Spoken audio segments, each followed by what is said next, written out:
ओम गुरुर्ब्रह्मा गुरुर्विष्णु गुरुर्देवो महेश्वरा गुरुर्साक्षात् परब्रह्म तस्मै श्री गुरुवे नमः।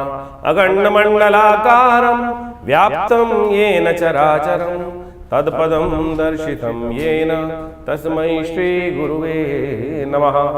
नमस्कार, स्वागत है आपका वृश्चिक राशि। नमस्कार, स्वागत है आचार्य वाणी में। मैं आचार्य डॉक्टर विक्रमादित्य आपके साथ हूँ। आज का विषय हमारा है वृश्चिक राशि वालों के लिए बृहस्पति का महापरिवर्तन। बृहस्पति का महापरिवर्तन, जी हाँ, बृहस्पति का एक महापरिवर्तन है जो एक तरह से अपने एक प्रभाव को आपके कुंडली के ऊपर दिखाने आ रहा है। एक अपने सूतक पातक को दिखाने आ रहा है केवल 49 दिन के लिए। आने वाले 18 अक्टूबर से लेकर 5 दिसंबर तक ये बृहस्पति महाराज जो हैं आपकी राशि के दृष्टिकोण से एक महत्वपूर्ण योग बनाने वाले हैं। 5 दिसंबर तक 49 दिन मिलते हैं टोटल मिलाकर, और ये 49 दिन में भाग्य से वारे न्यारे, कहा गया ना, भाग्यम फलति सर्वत्र न च विद्या न च पौरुषम। तो भाग्य में जब बृहस्पति बैठ जाते हैं तो सब कुछ भाग्य के अधीन हो जाता है। नहीं भी हमारे पास योग्यता है, नहीं भी हमारे पास कुछ है, तो भाग्य की वो आंधी आती है। और कहाँ से कहाँ ये भाग्य की, विशेष तौर पर सौभाग्य की, मैं कहूँगा भाग्य भी नहीं, सौभाग्य की आंधी, सुयोगों की आंधी आपकी राशि के दृष्टिकोण से बनकर आती दिखाई दे रही है। भाग्य में विकास करने में सहायक सिद्ध हो सकते हैं ये 49 दिन आपकी राशि के दृष्टिकोण से। तो ये इन शब्दों का जो उपयोग कर रहे हैं ऐसे नहीं कर रहे हैं। तो आप समझे, गोचर में ये बृहस्पति का प्रभाव, बृहस्पति उच्च के होने जा रहे हैं। बृहस्पति उच्च के होने जा रहे हैं और इस बार बड़ा अद्भुत योग बना है, वर्षों बाद बना है कि बृहस्पति एक अपना टेलर पहले दिखा के जाएंगे आपको। टेलर पहले दिखाएंगे, बाद में अपने 6 महीने बाद अपना खेल पूरी तरह से करेंगे। इस वक्त आपकी राशि के दृष्टिकोण से यदि हम देखें तो कई ग्रहों ने आपकी समस्या उत्पन्न कर रखी है। सबसे बड़ी समस्या तो आपके अपने दिमाग ने उत्पन्न कर रखी है, जो शनि महाराज के कारण है। शनि दिमाग में आके जब बैठ जाते हैं, बुद्धि में आके बैठ जाते हैं और वक्री हो जाए तो कुछ चलने नहीं देते, बस अपने ही को दिखाते हैं। अंधकारमय, शनि एक अंधकारमय ग्रह है, शनि चलने वाला ग्रह है, और वो बिल्कुल इस वक्त ऐसी स्थिति में चल रहा था, किसी से बदलने की स्थिति नहीं थी। अब बृहस्पति की दृष्टि शनि पर पड़ रही है।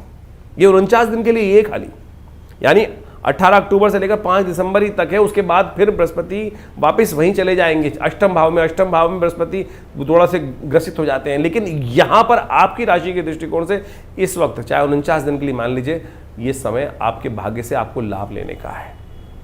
कई लोग ऐसे हैं अभी भी जो बैठे रहेंगे शनि के आगोश में आकर। उतारिए शनि अपने पर। शनि किसी के उतारे नहीं उतरते, खुद के उतारे उतरते हैं। शनि क्या है? शनि प्रतीक है आलस्य का, शनि प्रतीक है जिद का, शनि प्रतीक है गंदगी का, शनि प्रतीक है नहीं कुछ होना ही नहीं है, नेगेटिव सोच का, बदलना ही नहीं चाहते हैं। शनि और सूर्य का संबंध देखिए, पिता पुत्र है, लेकिन शनि चल रहा है अपने ढंग से चलने कि नहीं, मैं तुमको लंगड़ा के चलना है। तो ये स्थिति अब बुद्धि भाव में ऐसा आ गया है। लेकिन अब क्या हो रहा है कि बृहस्पति बदलकर भाग्य में जाएंगे और अपनी नवम दृष्टि से शनि पर डालेंगे। तो ये कहीं ना कहीं आपके लिए नई अपॉर्चुनिटीज, तरक्की का रास्ता खोलने की स्थिति उत्पन्न करते दिखाई दे रहे हैं। तो ऐसे में बृहस्पति को थोड़ी ताकत और दीजिए, पुण्य जगाने का प्रयास कीजिए। जितने पुण्य जागेंगे उतना बढ़िया। धर्म का, मंदिर में जाकर भगवान का पुण्य कार्य जितना कर सकते हैं, धार्मिक पुस्तकों का वितरण, धार्मिक कार्यों में काम, यज्ञ इत्यादि काम जितना करोगे उतना बढ़िया। ये बृहस्पति आपके लिए इन दिनों 49 दिनों में अच्छे से लाभ देने का रास्ता बहुत बढ़िया से खोल सकते हैं। तो ऐसे में इस समय का सदुपयोग आपको करते हुए कार्य कर लेना चाहिए। और ऐसे में जो लाभ उठाने का प्रयास कर लेंगे, समझ लें इन दिनों विशेष तौर पर बृहस्पति का परिवर्तन के साथ साथ और भी ग्रह, मंगल भी परिवर्तन के साथ जाएंगे, मंगल भी, तो आपको थोड़ा हनुमान जी का सहारा लेना चाहिए। इस वक्त हमारी दृष्टिकोण से आपकी राशि के अंदर सुंदरकांड, हनुमान जी का सहारा लेकर हनुमान जी के सुंदरकांड का जितना पाठ करने का प्रयास कर सकते हो अवश्य करने का प्रयास। जय हनुमान ज्ञान गुण सागर, हनुमान चालीसा का पाठ, सुंदरकांड का पाठ, जो हो सकता है हनुमान जी का सवा मनी का भोग। ये 49 दिन है खासतौर पर आपके लिए वारे न्यारे करने के लिए। और लग जाइए, देखिए जो जागत है सो पावत है, जो सोवत है सो खोवत है। इस बात को ध्यान रखते हुए कार्य कर लेंगे तो ये बृहस्पति आपके कुंडली के दृष्टिकोण से जबरदस्त तरीके से आगे बढ़ने के योग बनाने की स्थिति उत्पन्न कर देंगे। बृहस्पति की दृष्टि शनि पर पड़ने के कारण से शनि का नेगेटिव प्रभाव जो है वो अच्छा हो जाए, खराब स्थिति खत्म कर देंगे। जो शनि की दृष्टि, शनि पर पूर्ण उच्च के होकर बृहस्पति की दृष्टि पड़ रही है, वो एक सबसे बड़ा इंपॉर्टेंट प्रभाव है। और एक बात मान गए, बृहस्पति वास्तविक तौर पर संत हैं, गुरु हैं, देवगुरु के पद को प्राप्त कर रखे हैं, और उन्होंने अपना उदाहरण उपस्थित किया कि उनके साथ किसी ने भी अहित कर दिया। अब सोचें कि बृहस्पति कहाँ आगे उच्च होते, चंद्रमा की राशि में उच्च के होते आगे, और चंद्रमा ने बृहस्पति के साथ कितना हित किया, लेकिन फिर भी बृहस्पति के साथ उनके संबंध, लेकिन कारण क्या, उसको कारण जानना चाहिए। अब हम वो कारण को भी आपके समक्ष लेकर आए हैं आज। बृहस्पति जो है वो चंद्रमा की राशि में, चंद्रमा और बृहस्पति का संबंध बड़ा विशेष माना जाता है। ये अद्भुत है। शास्त्र में अनेक अनेक प्रकार की कथाएं इसमें वर्णित हैं और बृहस्पति का चंद्र की राशि में जाकर उच्च होना अपने आप में एक अद्भुत योग है।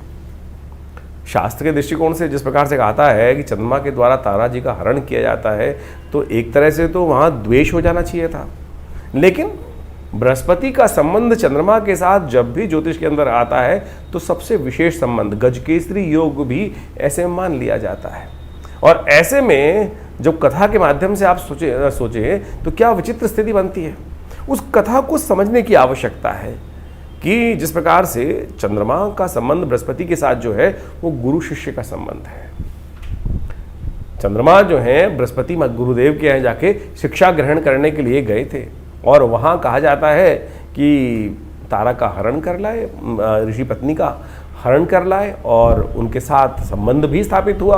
और बाद में जो बुद्ध का उदय होता है, बुद्ध का जन्म होता है, वो चंद्रमा के पुत्र माने जाते हैं। यहाँ समझने की, उसके बाद भी बृहस्पति का संबंध जो है वो चंद्रमा के साथ बड़ा अद्भुत माना जाता है, शुभ माना जाता है। अब यहाँ समझने की आवश्यकता है कि ये कथा के पीछे सार क्या है, कारण क्या है। देखिए, चंद्रमा मन का मालिक है, चंद्रमा मन का मालिक है और चंद्रमा के दो स्वरूप कहे गए, कृष्ण पक्ष और शुक्ल पक्ष।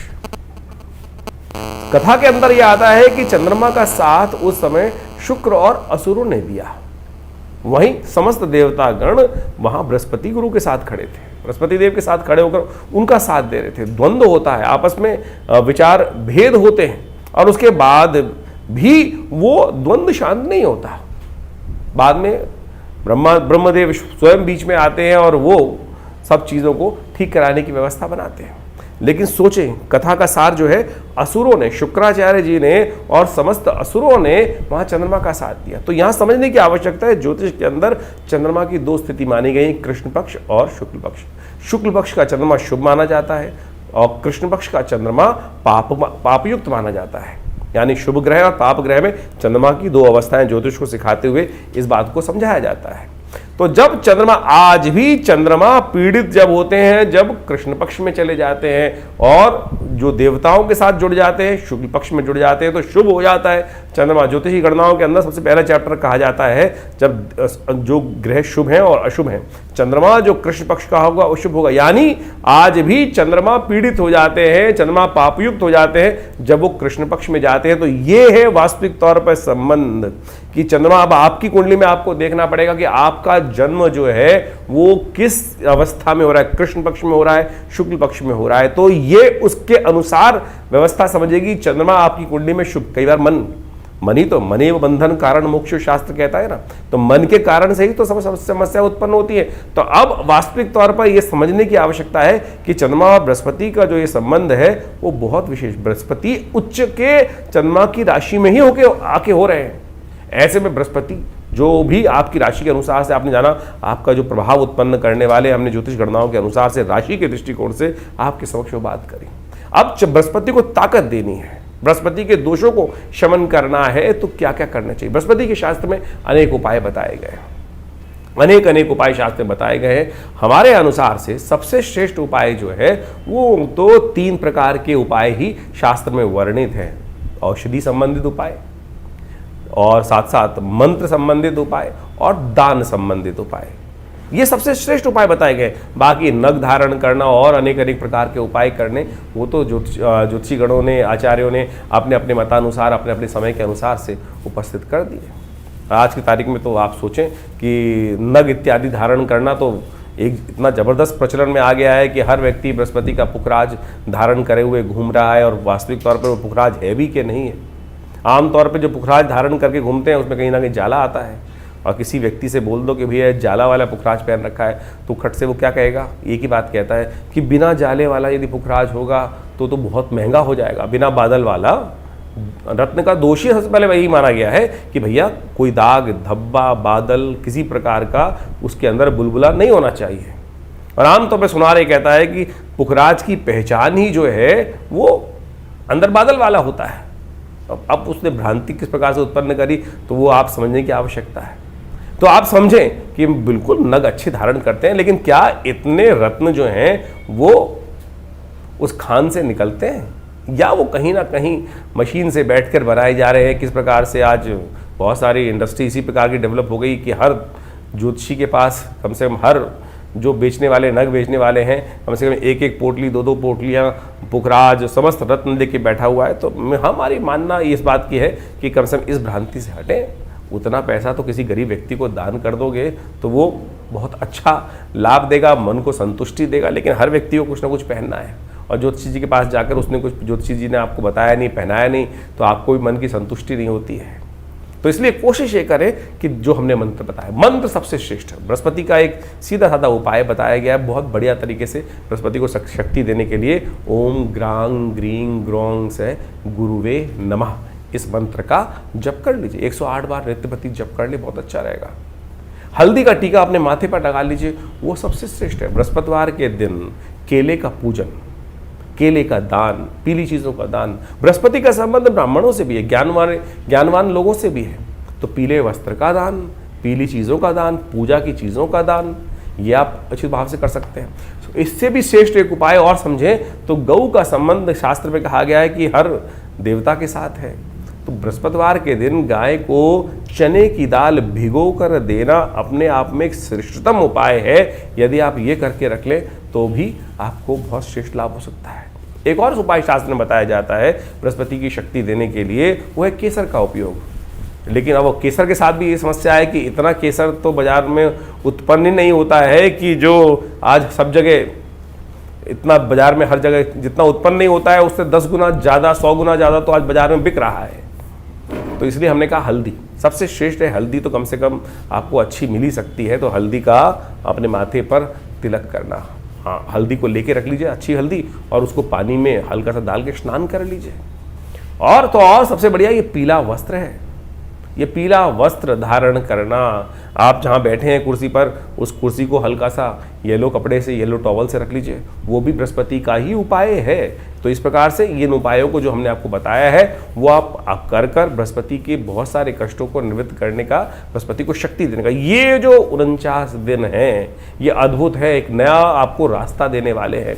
इस समय में आप किस्मत जगाने के लिए सुंदर रूप से कार्य कर सकते हैं। बृहस्पति के साथ संबंध बहुत बढ़िया आपकी राशि के साथ बनकर तैयार हो गया है और ये आपके लिए सर्व प्रकार से, अब ये तो राशि के दृष्टिकोण से हमने कॉन्सेप्ट बता ही दिया, लेकिन वास्तविक तौर पर यह भी समझने की आवश्यकता है कि आपकी इंटरनल कुंडली में कौन सी दशाएं चल रही हैं, अंतर दशाएं चल रही हैं। बहुत बार लोग इस बात पे हमारे पास प्रश्न लिख के भेज देते हैं, बहुत सारे व्हाट्सएप पे भी माध्यम से समय समय प्रश्न लिख के भेजते हैं, हम समय समय पर उसका निवारण भी करते हैं कि आपकी राशि के अनुसार से जैसा बताया जाता है वो घट नहीं रहा है। अब भैया देखना पड़ेगा ना आपकी जन्मपत्री में कौन सी चीज़ फलीभूत हो रही है, लग्न राशि से फल मिल रहा है अब या किस अवस्था में। अब राशि में देख लिया, अब एक बात समझें कि आपके ग्रह किस अवस्था में। अब ग्रहों की अवस्थाएं दीप्तादि अवस्था में, मृतादि अवस्था में, युवा अवस्था में है, वृद्धावस्था में है या बालावस्था में है। यदि ग्रह शुरू के कुछ अंशों में हो तो कहा जाता है, राशि के दृष्टिकोण से वो कॉन्सेप्ट बताया गया है कि किस अवस्था में है। बहुत वर्ष पूर्व एक व्यक्ति हमारे पास जन्मपत्री दिखाने आया, किसी ज्योतिषी जी महाराज ने उनको जन्मपत्री देख के बता दिया था। और मैं पिताजी के साथ, मुझे अभी भी याद है कि उस समय की बात है, वो व्यक्ति आया पिताजी के सामने बैठने की, जन्मपत्री में देखा और वो बोला, बड़ा परेशान था, और उसने वो देख के देखा कि महाराज हमको, हमारे ज्योतिषी जी महाराज ने कह दिया कि आपकी मृत्यु होने वाली है और मृत्यु होने के योग हैं पूरी तरह से। जब वो जन्मपत्री देखी तो उसके अंदर जिस प्रकार की स्थिति थी उसको देख के हम लोगों ने यही एनालाइज किया कि आपकी कुंडली में बिल्कुल मृत्यु का योग तो है, लेकिन इसके बाद भी आप जिंदा रहोगे, मरने के बाद भी जिंदा रहोगे। वो बड़ा उसको आश्चर्य लगा कि क्या बोल रहे हैं आप, मरने के बाद भी जिंदा रहेंगे। तो हम लोगों ने जब पिताजी के साथ बैठे हुए एनालाइज किया कि उसकी कुंडली में जो ग्रह था वो सपनादि अवस्था में था, स्वप्न अवस्था में था वो ग्रह। तो यानी मृत्यु भी होगी तो वो सपने में ही होगी। आपने बहुत बार देखा होगा, कई बार सपने में लोग देख लेते हैं एक्सीडेंट हो गया, या सपने में देख लेते हैं कि लॉटरी खुल गई। तो जो ग्रह ने अपना कार्य करना था वो सपने में कर दिया। अवस्था कौन सी थी, जागृत अवस्था थी, स्वप्नादि अवस्था थी। या इसी प्रकार से एक अवस्था बताई गई है, मृत अवस्था, युवा अवस्था और बालावस्था। तो कौन से ग्रह में वृद्धादि अवस्थाएं जो है वो ग्रह, जैसे अभी राहु कुछ दिनों पहले बदलने के बाद मृत अवस्था में चल रहा था और 23 अंश के जब 30 अंश से 23 अंश के वक्री स्थिति में आगे गए तब उन्होंने अपना प्रभाव दिखाना शुरू किया।